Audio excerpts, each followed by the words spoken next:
நானே வந்த துணையே வந்து அணையே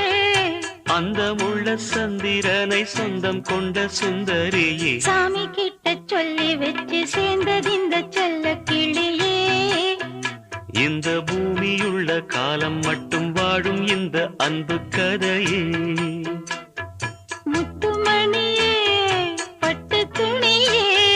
ரத்தினமும் முத்தினமும் சேர்ந்து வந்த சித்திரமே சாமி கிட்ட சொல்லி வச்சு சேர்ந்தது இந்த செல்ல கிளியே இந்த பூமியுள்ள காலம் மட்டும் வாழும் இந்த அன்பு கதையே